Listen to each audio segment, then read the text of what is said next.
Mga kaflokada, sa loob ng 2 dekada sa industriya ng pamamahayag, namulat ako sa bilis ng pagbago ng ating mundong ginagalawan at ang mga pangyayari na lubusang nangyayari sa bawat segundo, minuto at oras.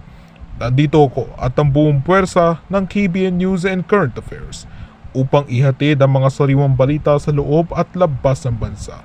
At matapos ang aking mahabang panahon dito sa industriyang ito, naisipan ko na umalis at magpusigi ng pag-aabukasya, bagay na hindi ko lubusang natuloy nung ako'y nakapagtapos na ang kolehiyo.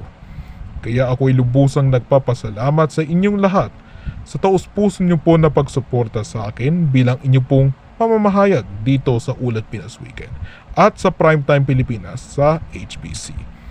Inaamin ko po na hindi biro ang trabaho na ito para sa akin.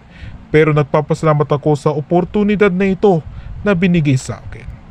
Nagpapasalamat ako sa lahat ng tumatayong staff ng programang ito. Ang mga writers, editors, regional reporters, field reporters, cameraman, researchers, executive producers at maging sa direktor ng ating programa na si Direk Ray Francisco. Direk, maraming salamat po. At sa boss at sa mga boss din ng Flow Media na sina Chairman Maricar Macaraeg at President and CEO ng Flow Media, Mr. Angelo Flores. Mga boss, saludo po sa inyo.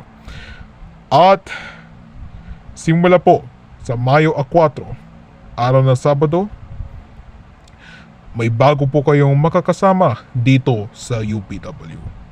Kaya abangan niyo yan. Diyos ko.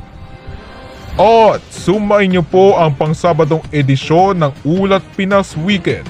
Totoo at bagong mga balita. Kami ang Kami ang inyong kasangga sa pagbabalita. Sa ngalan ng aking mga kasamahan na sina Hinata Uzumaki at Dave Pinimerales, sa huli kong pagkakataon, ako si Jeffrey Ferrer at ito ang Ulat Pinas Weekend. Magandang gabi, Pilipinas nating mahal.